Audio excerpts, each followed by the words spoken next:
Hello friends, स्वागत है आप सबका मेरे इस चैनल में जिसका नाम है लाइफ स्टोरीज बाय किरण आर्या।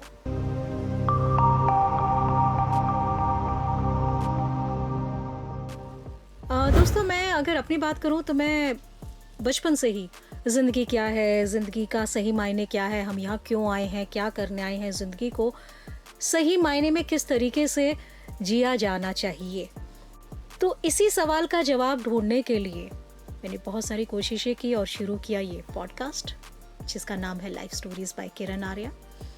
तो इसी श्रृंखला में ये पहला एपिसोड जिसमें मैं आपकी मुलाकात कराऊंगी एक ऐसी हस्ती से जिसका सालों का अनुभव है ज्योतिष विज्ञान का, अच्छे ज्ञाता है ज्योतिष विज्ञान के, ध्यान की गहराइयों को अच्छे से समझ चुके हैं, ध्यान के तत्वों को समझ चुके हैं, जीवन को अच्छे से समझ चुके हैं, आत्मा की यात्रा, जन्म, पुनर्जन्म, ये लोग सूक्ष्म लोग, बहुत सारी चीज़ों पे वो गहरी रिसर्च कर चुके हैं।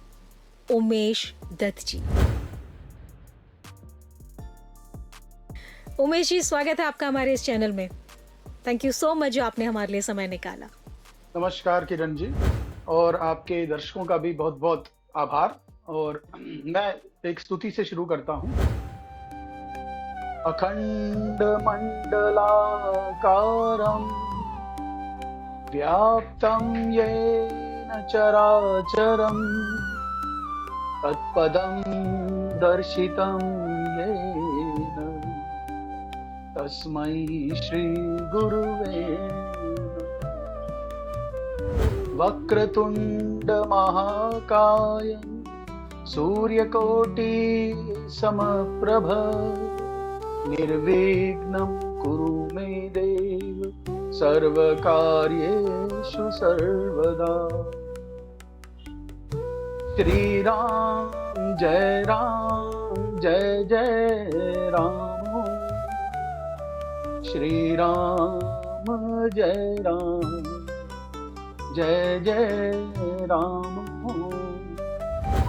ओम आदित्याय विद्महे सहस्त्रकिरणाय धीमहि तन्नो सूर्यः प्रचोदयात्। सर्वमंगल मांगल्ये शिवे सर्वार्थसाधिके शरण्ये त्र्यंबके गौरी नारायणी नमोस्तुते।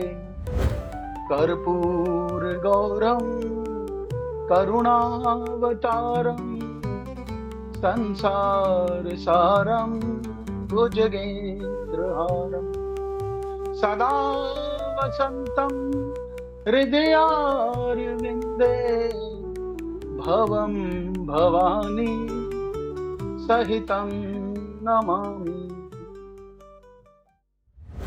तो डिवाइन इन्वोकेशन के बाद शुरू करते हैं। दोस्तों, उमेश जी को मैं पिछले 25 साल से जानती हूँ। युवा उमेश से लेकर के आध्यात्मिक गुरु उमेश दत्त तक का सफर मैंने अपनी आंखों से देखा है। उस वक्त जब हम सब लोग अपने करियर के बारे में बात करते थे, अपने एम्बिशंस के बारे में बात करते थे, आने वाले चैलेंजेस को लेकर के घबराते थे, परेशान होते थे, टेंशन में आते थे, उस वक्त भी उमेश जी मंद मंद मुस्कुराते रहते थे और बहुत ही शांत, सहज और सरल रहते थे। उमेश जी, अपनी शुरुआत के बारे में हमें बताइए, कैसे आपकी आध्यात्मिक यात्रा शुरू हुई? 10th में था, 10th या 12th में, तो उस वक्त ओशो का टीवी पे बहुत आता था न्यूज कि भाई एक कंट्रोवर्शियल गुरु हैं। तो मैंने सोचा क्यों ना पढ़ा जाए इनको। तो जब मैंने उनकी बुक्स पढ़ी तो मुझे अपने क्वेश्चंस के आंसर मिलना शुरू हुए। जो क्वेश्चंस मेरे दिमाग में आते रहते थे स्पिरिचुअलिज्म को लेके और हर चीज को लेके, ऑलमोस्ट हर चीज का जवाब उसमें मिल गया मुझे। तो फिर मैंने देखा कि अब नेक्स्ट स्टेप क्या है इसके बाद। तो फिर मैंने उनके ध्यान की प्रैक्टिस शुरू करी जिसमें 21 दिन तक लगातार मौन रहना होता है। तो बहुत अच्छे अनुभव हुए वहां पर। एक पर्टिकुलर इंसिडेंस में आपको बताना भी चाहूंगा। वहां पर लगभग 10 घंटे के करीब ध्यान का समय होता था, बाकी समय मौन रहना होता था, ध्यान में भी कुछ बोलना नहीं होता था। तो ऐसे ही जैसे ही मुझे कुछ दिन हुए वहां पे, 6-7 दिन हो गए, तो एक सज्जन जो है वो भी साधना करने आए हुए थे वहां पे। 2 मित्र थे वो। तो उन्होंने स्वामी जी को बोला कि भाई मैं मेडिटेशन करना चाहता हूँ, यहाँ पे मेरे को 2 दिन हो गए, बहुत अच्छा लगता है, पर मेरे पास पैसे नहीं है। मतलब उस व्यक्ति ने कहा कि मेरे पास पैसे नहीं है। तो स्वामी जी ने कहा भी देखो यहाँ ऐसा कोई प्रोविजन नहीं है, ऐसे तो यहाँ फ्री की लाइन लग जाएगी, हम नहीं कर सकते, खाना पीना सब कुछ इंक्लूड होता है उसमें। तो मैंने स्वामी जी को इशारा किया और एक चिट पे लिख दिया कि भाई आई विल पे हिम, मैं इनके जो भी होगा एक्सपेंसेस वो कहने लगे मैं 3 दिन रुकना चाहता हूँ और अभी। तो मैंने कहा 3 दिन की आप मेरे अकाउंट में से काट लेना। तो मैंने कागज पे लिख के दे दिया उनको। उसके बाद जब वो 3 दिन हो गए, तो व्यक्ति मुझे गेट के बाहर मिला जब वो जा रहा था बैग वगैरह लेके अपना। और मैं उस समय मौन में था, क्योंकि मेरा तो मौन चल रहा था। तो मैं उसको देखा, मैंने उसमें देखा इतना प्रेम भाव था, इतना ज्यादा वो आंदोलित था प्रेम से कि उसकी आंखों में आंसू थे। और वहां का उसका एटमोस्फेयर तो था ही, लेकिन कहीं ना कहीं उसमें उसे लगा होगा कि मैंने भी कुछ किया, हालांकि वो कुछ था नहीं। तो उसने मुझे प्रेम से ऐसे पकड़ लिया। और वो जो फीलिंग थी ना प्रेम की, पहली बार मुझे ऐसा हुआ कि भाई जैसे आप एक तरह से किसी समुद्र में डूब गए हो।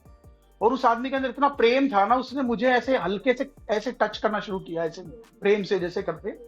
सर पे मेरे 2-4 बार ऐसे टैप किया, तो पूरे शरीर में इलेक्ट्रिसिटी मेरे ऐसे दौड़ने लग गई, जैसे जैसे 1000 वोल्ट का करंट आता है। तो मैंने समझा ये पता नहीं क्या हो रहा है, क्योंकि उस वक्त ध्यान तो करता था मैं, लेकिन ऐसा अनुभव कभी नहीं हुआ था।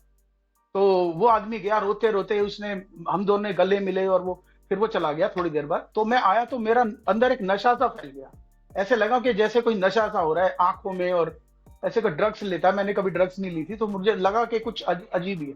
तो मैं क्या करा कि एक दूर से गाना बज रहा था, कोई भजन बज रहा था, सरस्वती जी का था, शारदा माँ का।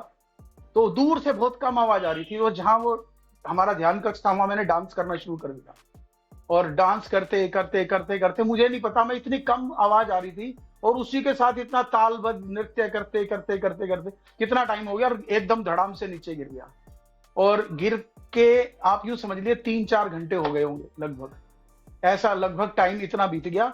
और वहां पे ऐसा होता है आश्रम में, कोई किसी को डिस्टर्ब नहीं करता, कोई गिरा हुआ है तो गिरा है, पड़ा है तो कोई पड़ा है, ऐसा कोई डिस्टर्बेंस नहीं करता। मौन में जो भी साधना कर रहे होते हैं उनको करने दिया जाता है। तो बाद में जब मौन खुला और 21 दिन बाद उन्होंने बताया मुझे, तो उन्होंने कहा कि मैं सीढ़ियों पे आधा नीचे था और आधा ऊपर था, और ऐसे 5 घंटे पड़ा रहा था वहां पे।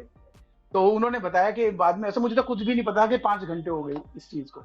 जब उठा तब सीधा अपने रूम में जाके मैं सो गया था। तो ये कहानी हुई थी मेरे साथ। तो वो ध्यान का पहला एक्सपीरियंस था मुझे। जॉब छोड़ के फिर मैं उसी में ही लगा रहा, मतलब ऐसा हो गया एक टाइम तो ऐसा था 10-11 घंटे तो मैं घर पे ही ध्यान करता था, और बीच बीच में आश्रमों पे जाना, ये सब रहता था। यानी इतना ज्यादा हो गया कि मैं पूरा डूब गया उसमें एक तरह से कम 5 साल तक के लिए। उमेश जी, ध्यान की अगर हम बात करें तो ध्यान वास्तविकता में है क्या? जी जी, देखिए अल्टीमेट जो मनुष्य का लक्ष्य है ना, वो हमारा सबका ही, आपका भी मेरा भी, वो है हमारे अंदर की जो सच्ची रियलिटी है, हमारे अंदर का जो बोध है, वहां तक पहुंचाना। यानी हम सब एक तरह से ईश्वर का ही अंश है, और हमें ईश्वर में ही जाना है, ईश्वर के साथ एक होना है। तो सबसे बड़ा लक्ष्य तो वही है। और वहां तक पहुंचने का जो सबसे आसान मार्ग है वो ध्यान है। हालांकि भक्ति भी है, योग भी है, ध्यान एक्चुअल में वहां पर आपको ले जाता है डायरेक्ट, और बाकी सब मार्ग आपको घुमा घुमा के ले जाते हैं। ध्यान का क्या लाभ होता है, एक आम इंसान अगर पूछना चाहे आपसे तो ध्यान का फायदा तो इवन हर काम में है। जैसे इवन मैं अगर बोल रहा हूं तो ये भी ध्यान की एनर्जी है। तो जब आप ध्यान करते हो तो आपकी कंसंट्रेशन बढ़ती है, और जब कंसंट्रेशन बढ़ती है तो आप एक स्टूडेंट हो तो बहुत अच्छे स्टूडेंट बन सकते हो, आप एक वक्ता हो तो बहुत अच्छे वक्ता बन सकते हो, आप अभिनेता हो तो बहुत अच्छे अभिनेता बन सकते हो, आप जो भी करोगे, एक साइंटिस्ट है तो बहुत अच्छे साइंटिस्ट बन सकते हो, क्योंकि ध्यान की पावर से ही तो सब चलता है।